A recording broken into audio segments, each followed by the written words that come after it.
নমস্কাৰ বন্ধুসকল JK technical Assam YouTube চেনেলে আপোনালোক সকলোকে স্বাগতম জনাইছো। আজি আপোনালোকৰ বাবে এটা নতুন টপিক লৈ আহিছো। টপিকটো হৈছে আপোনালোকৰ এন্ড্ৰইড ফোনৰ যোগেদি কেনেদৰে আপোনালোকে সিসিটিভি কেমেৰা বনাব পাৰিব। এন্ড্ৰইড ফোন যোগেদি সিসিটিভি কেমেৰা বনাবলৈ একেবাৰে সহজ। ইয়াৰ কাৰণে আপোনালোকৰ হাতত দুটা হ্যান্ডসেট লাগিব, এনে ধৰণৰ এন্ড্ৰইড হ্যান্ডসেট লাগিব। এই এন্ড্ৰইড হ্যান্ডসেটৰ যোগেদিহে আপোনালোকে সিসিটিভি দুটা হ্যান্ডসেট হলেহে আপোনালোকে সিসিটিভি কেমেৰা বনাব পাৰিব। আৰু দুইটা এন্ড্ৰইড ফোনতে আপোনালোকৰ ইন্টাৰনেট কানেকশন হ'ব লাগিব, তেতিয়াহে আপোনালোকে সিসিটিভি কেমেৰা বনাব পাৰিব। আৰু নতুবা এনে ধৰণৰ এটা ৱাইফাই প্ৰয়োজন হ'ব। সেই ৱাইফাই যোগেদিও আপোনালোকে সিসিটিভি কেমেৰা বনাব পাৰিব। তথাপিতো এই ৱাইফাই হলেও আপোনাৰ দুটা এন্ড্ৰইড ফোন লাগিব।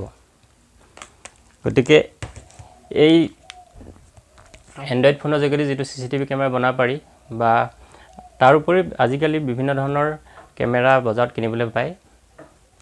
আপোনাৰ MI যেটো 360 আপোনাৰ কেমেৰা বুলি কোৱা হয়, সেই কেমেৰাও বজাৰত উপলব্ধ হয়। মই আপোনালোকক এই ভিডিও দেখুৱাইছো যে এনে ধৰণৰ সিসিটিভি কেমেৰা বজাৰত উপলব্ধ হয়। সেই সিসিটিভি কেমেৰাৰ জৰিয়তে আপোনালোকে আপোনালোকৰ ঘৰত বা দোকানত বা আপোনালোকৰ অফিচত ব্যৱহাৰ কৰিব পাৰিব। মই আজি ক'বলৈ ওলাইছো যে এন্ড্ৰইড ফোনৰ যোগেদি কেনেদৰে আপোনালোকে সিসিটিভি কেমেৰা বনাব। সকলো কথা মই এই ভিডিওত আপোনালোকক জনাম। আপোনালোকে ভিডিওটো স্কিপ নকৰাকৈ চাই থাকিব। লগতে যিসকলে মোৰ চেনেলটো সাবস্ক্ৰাইব কৰা নাই তেওঁলোকে সাবস্ক্ৰাইব কৰি ল'ব। কাষতে থকা ঘণ্টা বুটামটো দবাই অল অপচনটো টিপি থব। তেতিয়া মই নতুন ভিডিও আপোনালোকৰ কাৰণে লৈ আনিম। যেতিয়া আপোনালোকৰ নতুন ভিডিও আপলোড হ'ব তেতিয়া আপোনালোকে অতি সোনকালে নটিফিকেশন পাব। আহক ভিডিওটো আমি স্টাৰ্ট কৰো।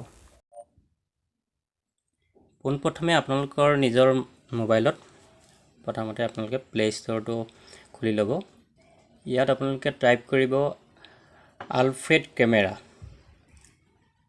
মই টাইপ কৰিছো আলফ্ৰেড কেমেৰা। দেখিবলৈ পাইছে ইয়াত আলফ্ৰেড কেমেৰা আহি গৈছে। এই আলফ্ৰেড কেমেৰাটো আপোনালোকে ডাউনলোড কৰি ল'ব। মই বৰ্তমান ইনষ্টল কৰি লৈছো।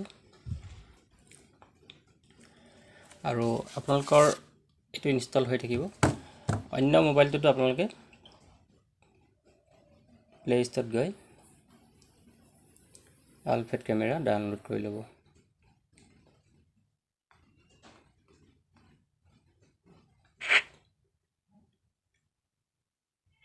ডাউনলোড হৈ আছে।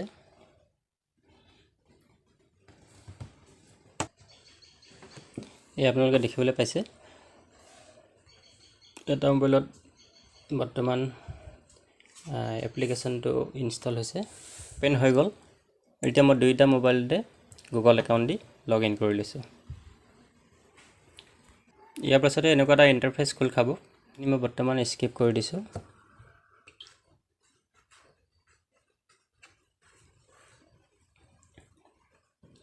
স্কিপ কৰি দিয়াৰ পাছত আপোনালোকে দেখিবলৈ পাইছে এনেকুৱা এটা ইন্টাৰফেস খোল খাইছে। খোল খোৱাৰ লগে লগে আপোনালোকে যেটো মোবাইল দি আপোনালোকে এটা কেমেৰা ব্যৱহাৰ কৰিব পাৰিব আৰু এটা আপোনালোকে মনিটৰ হিচাপে চাব পাৰিব। ধৰি লওক মই এটো কেমেৰা হিচাপে ব্যৱহাৰ কৰিম। ইয়াত কেমেৰা মই ওকে কৰি ললো। যিখিনি আপোনালোকৰ ইয়াত অপচন আহে এলাও, এইখিনি এলাও কৰিব।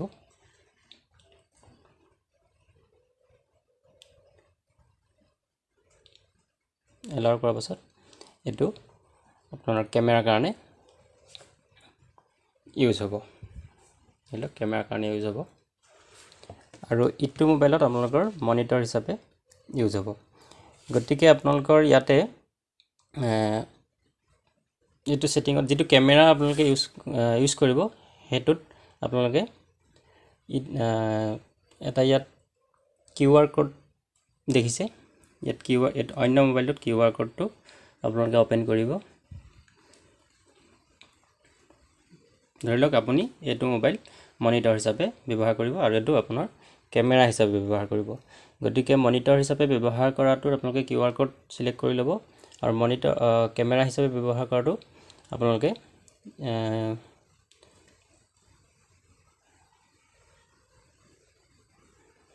ইয়াত ওকে কৰি কিউআৰ কোডটো এনেদৰে স্ক্যান কৰি ল'ব। স্ক্যান কৰাৰ লগে লগে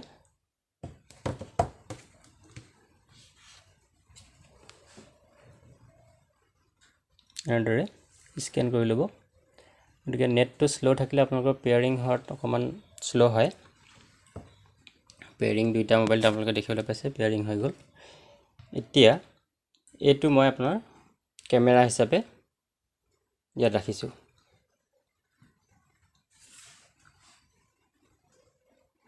এতিয়া অন্য মোবাইলটো আপোনালোকে দেখিবলৈ পাইছে, ইয়াত আপোনালোকে দেখিছে ইয়াত লাইভটো যেতিয়া অ'কে কৰিব, এইটো এতিয়া মোৰ অন্য মোবাইলটো দি যিখিনি কেমেৰা হৈছে সেইটো ইয়াত কেমেৰা বৰ্তমান আপোনালোকে দেখিছে কেমেৰা হৈ আছে আৰু সেইটো মোবাইলত মোৰ শ্ব' কৰি আছে। গতিকে দেখিবলৈ পালে আপোনালোকৰ দুইটা এণ্ড্ৰইড ফোনেদি কেনেদৰে CCTV কেমেৰা বনাব পাৰি। একেবাৰে সহজ, আপোনালোকে বনাই নিজে ঘৰতে বনাব পাৰিব। এইটো মোৰ মনিটৰ হিচাপে আছে। ইয়াত আপোনালোকে কোৱালিটি চিলেক্ট কৰিব পাৰিব, HD কোৱালিটি। ইয়াত আপগ্ৰেড বিচাৰিছে, এইটো ধৰি লওক মই মনিটৰ হিচাপে ব্যৱহাৰ কৰিলোঁ। আৰু মোৰ অন্য ফোনত এইটো দেখিলে কেমেৰা ৰেকৰ্ডিং হৈ আছে আৰু এই কেমেৰা ৰেকৰ্ডিংখিনি সিটো মোবাইলত উঠি আছে। গতিকে এইটো যদি মই এটা ছাইডত এনেকৈ ৰাখি থওঁ, তেতিয়া আপোনালোকে দেখিছে এটা ছাইডত মই এইটো কেমেৰাটো ষ্টেণ্ড কৰি থৈ দিছোঁ, আৰু অন্য মোবাইলটোত সেয়া মনিটৰ হৈ আছে। এনেদৰে আপোনালোকে কৰিব পাৰিব। এয়া মনিটৰ হৈ আছে, মই যেনিয়ে লৈ যাওঁ তেনেই কেমেৰাটো সেইটো মোবাইলত মনিটৰ হৈ থাকিব। এনেদৰে আপোনালোকে নিজৰ মোবাইলটো দি CCTV কেমেৰা বনাব পাৰিব। এইটো এটা প্ৰচেছ আছিলে। আৰু তাত অন্য ধৰণে আপোনালোকে কৰিব পাৰিব। ধৰি লওক এনেদৰে কৰিলে আপোনালোকৰ দুইটা হেণ্ডছেট যিহেতু ঘৰত থকা অৱস্থাত এইটো কৰিব পাৰিব। ধৰি লওক আপুনি যদি ফুৰিবলৈ যায় বা গুৱাহাটী যায় বা দিল্লী যায়, তেতিয়া আপোনাৰ এটা মোবাইল যদি ঘৰত থাকে, আপুনি অন্য মোবাইলটো দি আপোনাৰ মোবাইলটো দিও গুৱাহাটী বা দিল্লী বা য'তে ফুৰিবলৈ যাওক তাৰ পৰা আপোনালোকে মনিটৰ কৰি চাব পাৰিব। তাৰ কাৰণে এটা বেলেগ অন্য এটা প্ৰচেছ আছে, মই প্ৰচেছটো আপোনালোকক দেখুৱাইছোঁ। আপোনালোকৰ মোবাইলত প্ৰথমতে আকৌ সেই তেনেদৰে প্লে ষ্ট'ৰত যাব। প্লে ষ্ট'ৰত গৈ আপোনালোকে টাইপ কৰিব IP ৱেবকেম।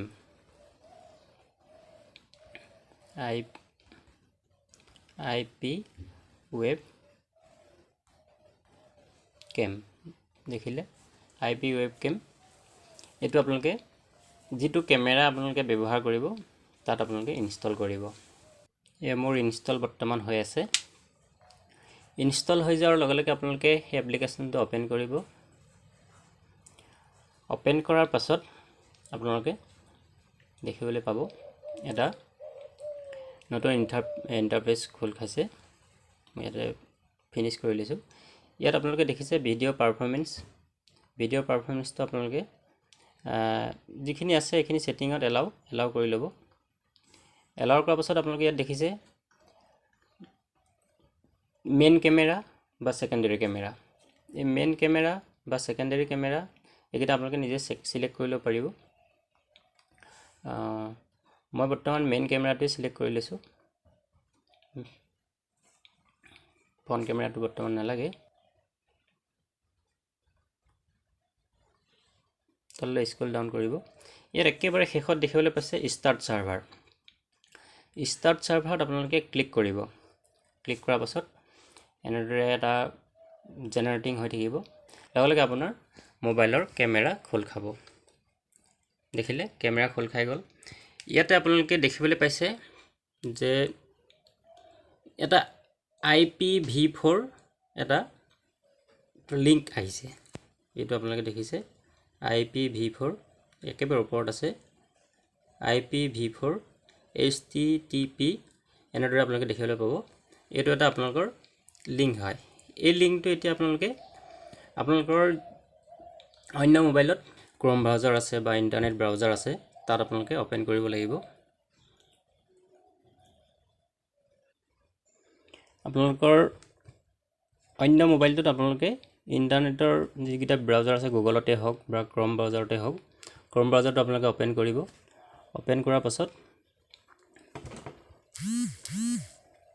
মই এইখিনি সেটিং কৰি লৈছোঁ গুগল ক্ৰম ব্ৰাউজাৰত গৈ একেবাৰে ওপৰত ফাৰ্ষ্টৰখিনি লিখিব নালাগে আপোনালোকে 192 ইয়াৰ পৰা আপোনালোকে টাইপ কৰি যাব 192 ডট মই পটাপট এইখিনি কৰি লৈছোঁ মোক টাইপ কৰা হৈ গৈছে আপোনালোকে দেখিবলৈ পাইছে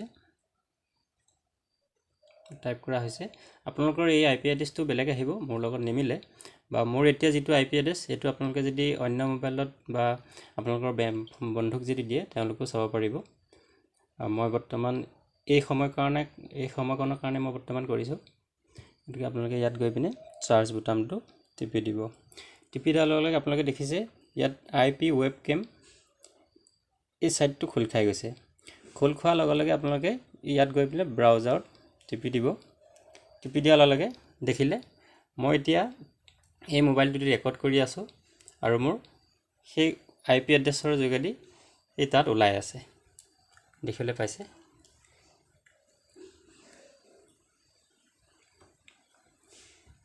এইটো ওলাই আছে গতিকে আপোনালোকে এনেদৰে কৰিও নিজৰ এনেদৰে কৰিলে আপোনালোকে আপোনাৰ এটা কেমেৰা যদি ঘৰত থাকে মোবাইল হেণ্ডছেট যদি ঘৰত এনেদৰে কৰি থৈ যায় তেতিয়াহ'লে তাৰ আইপি এড্ৰেছটো যদি আপুনি ধৰি লওক আপুনি ফুৰিবলৈ গ'ল বা দিল্লী গ'ল বম্বে গ'ল তাত সেই আইপি এড্ৰেছটো সেই এৰিয়াৰ পৰা যদি আপোনালোকে আইপি এড্ৰেছটো এনেদৰে টাইপ কৰে গুগলত গৈ তেতিয়াহ'লে আপোনালোকৰ মোবাইলটোতে মনিটৰ কৰি পিনে আপুনি ঘৰত কি হৈছে বা অফিচত কি হৈছে এনেদৰে চাব পাৰিব গতিকে ভিডিঅ'টো আপোনালোকৰ কেনেকুৱা লাগিলে জনাব তলত কমেণ্ট কৰি যদি ভাল লাগে আপোনালোকে লাইক এটা কৰি দিব লগতে আপোনালোকৰ বন্ধু বান্ধৱীক শ্বেয়াৰ কৰি দিব তেতিয়া এনে ধৰণৰ ভিডিঅ' মই বনাবৰ কাৰণে আপোনালোকৰ পৰা উৎসাহ পাম আপোনালোকে যিসকলে ছাবস্ক্ৰাইব কৰা নাই তেওঁলোকে ছাবস্ক্ৰাইব কৰি দিব আজিলৈ এৰিছোঁ ধন্যবাদ